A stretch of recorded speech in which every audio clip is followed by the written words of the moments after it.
ISA 계좌 방치하니까 수익 안 나죠. ETF 종목 추천부터 만기율 전략까지 핑크빛 미래 만들기 가보자구. 멘토리님, ISA 계좌 좋다고 만들었는데 제 수익 왜 이래요? 이런 DM을 받았어요. 얼마나 답답하셨으면 이렇게 계좌 내역까지 보내셨을까 안타까운 마음에 잘 알려드렸는데요. 제가 얼마 전에 ETF 관련 세미나에 다녀올 만큼 ISA에 담기 좋은 ETF의 진심이거든요. 그래서 오늘 영상은 ISA에 어떤 종목을 담는 게 좋아요를 시작으로 3년 이후 만기 전략까지 떠먹여드릴게요.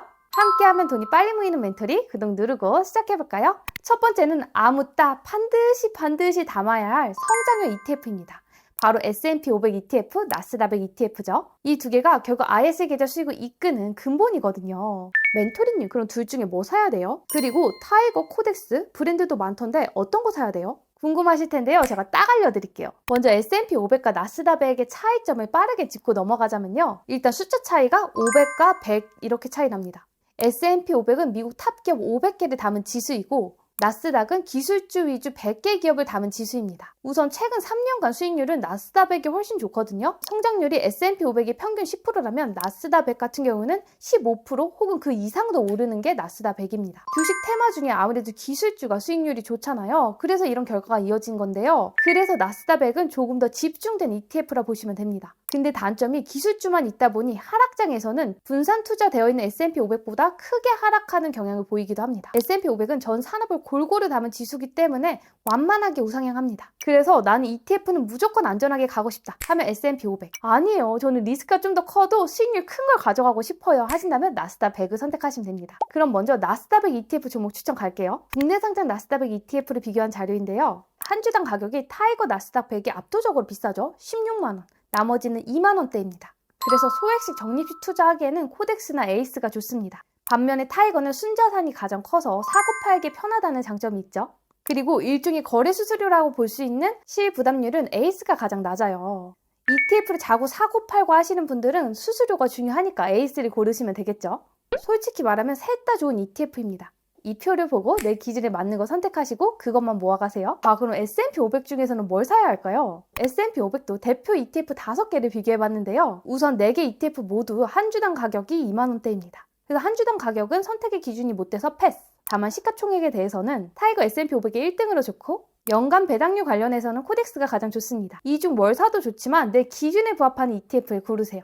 자, 이런 성장형 ETF는 무조건 필수라고 말씀드렸고요. 추가로 담을 게 뭐가 더 있을까 찾고 계시죠? 3가지 더 추천드릴게요. 여기서부터는 필수는 아니고 내 상황에 맞춰서 선택하시면 됩니다. 첫 번째로 또 ISA와 대표적으로 궁합이 좋은 국내 고배당주입니다. 은행주, 통신주, 금융주, 지주사, 현대차 우선주 이런 것들이 있죠. 이런 배당주의 큰 장점은 배당이 월급 같은 현금으로 만들어줘서 아주 든든한 노자금이 되기도 합니다. 다만 큰 장점이 주가가 떨어질 수 있다는 리스크가 있습니다. 성장형 ETF 같은 경우에는 전 세계 사람들이 사모으는 미국 ETF다 보니까 사실 주가에 대한 걱정은 크게 없거든요. 근데 국내 고배당주는 그렇진 않죠. 만약 내가 배당금을 200만원 받았어요? 근데 주가가 200만원 떨어졌어요. 이러면 내가 번 게 없잖아요. 번 게 없는 게 아니라 배당금에서 15.4% 세금까지 떼니까 오히려 나는 손해인 게 됩니다. 근데요, 이 배당주의 리스크가 ISA에서는 오히려 기회가 됩니다. 예를 들어 볼게요. 만약 제가 S&P 500 ETF로 3천만원 대박 이익이 났습니다. 그리고 국내 고배당주인 은행주도 보유하고 있었는데요. 이 은행주로 배당금 200만원을 받았는데 주식 손실은 1000만원이 난 거예요. 최악인 거죠. 이 모든 걸 일반 계좌로 했다면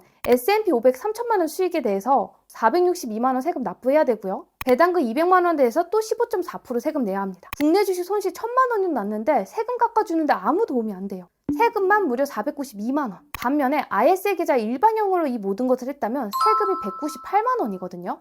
왜 이렇게 세금 차이가 나냐? ISA는 세금을 줄여주는 포인트 3가지가 있거든요.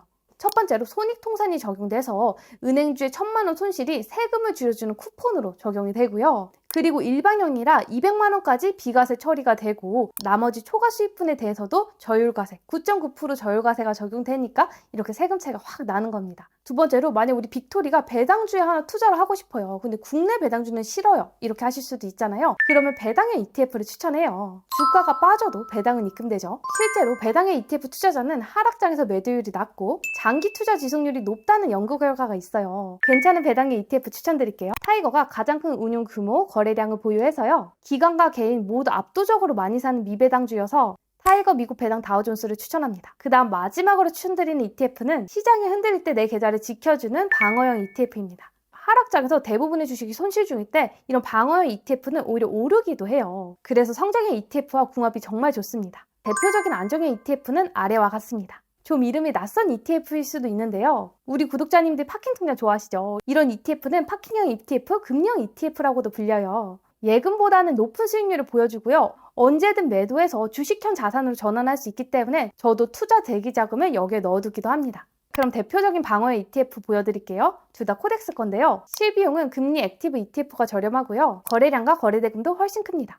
다만 수익률은 머니마켓 액티브가 좀 더 높죠. 한 달, 3개월, 1년씩으로 각각 봐도요. 그래서 무조건 나는 안정성이 최고야 하면 금형 ETF, 나는 안정성, 수익 둘 다 챙길래 한다면 머니마켓 액티브 추천합니다. 자, 그럼 IS에 담기 좋은 종목들을 알았고 계좌 운용 전략을 떠먹여 드릴게요. 첫 번째, 한 번에 몰아서 매수하지 않기. 1년에 2천만 원 한도 내에서 한 번에 몰아서 2천만 원 다 쓰지 마시고요. 적금하듯이 분할 매수하세요. 절대 급하게 살 필요가 없는 종목들입니다. 한 번에 몰아서 매수하면요, 물릴 수도 있고 다른 좋은 투자 기회를 놓칠 수도 있기 때문이에요. 절대 급하게는 너너. 두 번째로 3년이 지났을 때 만기 계획을 세우세요. 크게 두 가지 방법이 있는데요.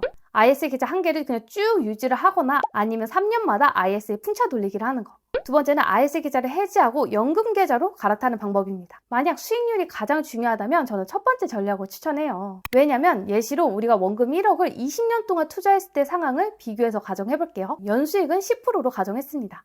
ISA 계좌를 20년 쭉 유지했을 때 3년마다 연금 계좌로 갈아타기를 했을 때 수익입니다. 보면 세후 3,700만 원 이상 차이 나거든요.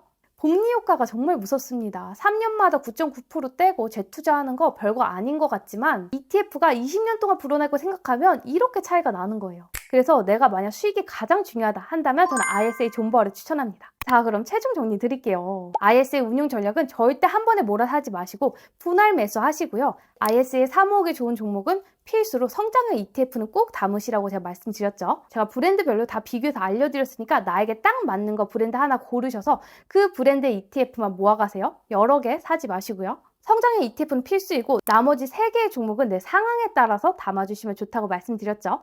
배당주에서는 국내 고배당주를 추천드렸습니다.